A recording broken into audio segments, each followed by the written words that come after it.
Bienvenido Mauricio, y si podrías como darnos una introducción, ¿verdad?, de lo que te incentivó, de por qué elegiste este tema y bueno, ir presentándonos los datos de tu investigación. Bueno, buenas tardes a todos, gracias Gladys. Podemos mostrar la primera diapositiva. Yo elegí como tema de investigación la industria aviar en Paraguay, precisamente los análisis que inciden en la producción de la carne de pollo en Paraguay. Y esta placa es simplemente para ilustrar que toda esta producción cuenta del sector primario hasta el sector comercial, es decir, la producción de los granos, de los pollitos.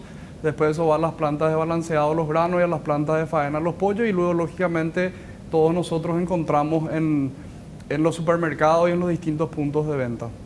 Vamos a pasar. Esto es simplemente para entender, porque es interesante saber que lo que encontramos a veces en los supermercados viene de todo un viaje que inclusive empieza en el exterior, y entender que los pollitos, para llegar a ser los que finalmente nosotros consumimos, se producen inicialmente en la granja de los abuelos, luego van a las granjas de los reproductores, y los reproductores son los que finalmente producen esos pollitos que se engordan y se faenan y luego se venden en los puntos de venta.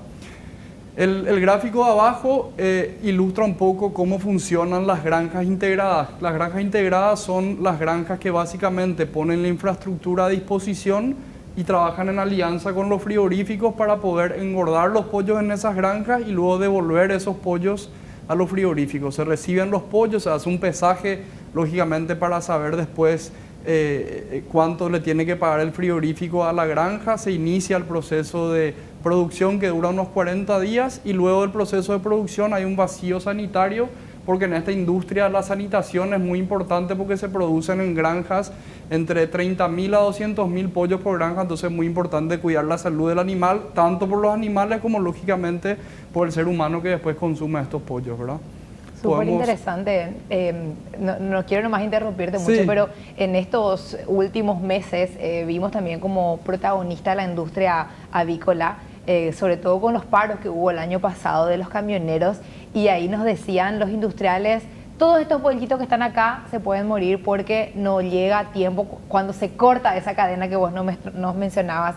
Y también es un sector que fue creciendo mucho en la última década. Muchos inversores también apostaron a este rubro, y eso significa también mano de obra. Y de ahí también la importancia de este tema que está desarrollando en la tarde de hoy para nosotros este tesista de la Universidad Católica, bueno, ya economista, ¿verdad? Sí, sí, sí. Bueno, vamos a continuar entonces con la siguiente placa, simplemente para poner un poco también eso en contexto.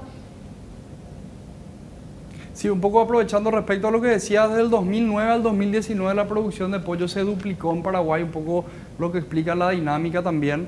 Estos datos de la tesis son del 2020, porque bueno, fue cuando yo presenté mi tesis, pero igual ilustran a grandes rasgos una realidad que creo que sigue siendo bastante cotidiana en nuestro país.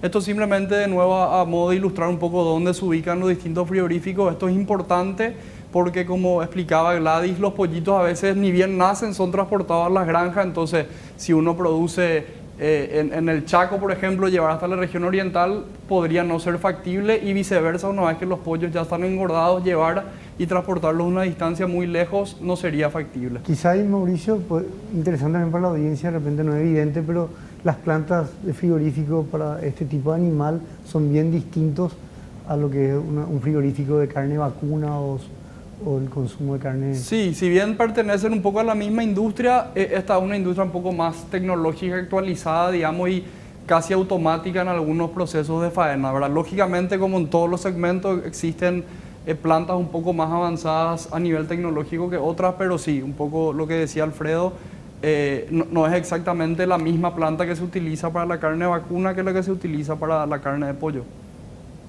¿Podemos ir a la siguiente?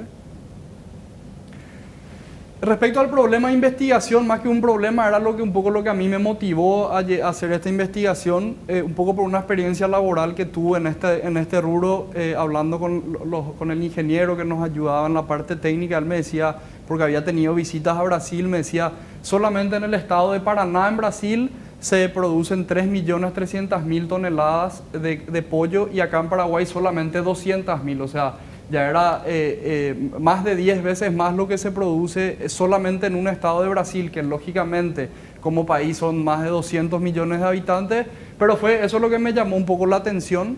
Y bueno, también notar que Brasil de toda su exportación exporta el 30% de lo producido, ¿verdad?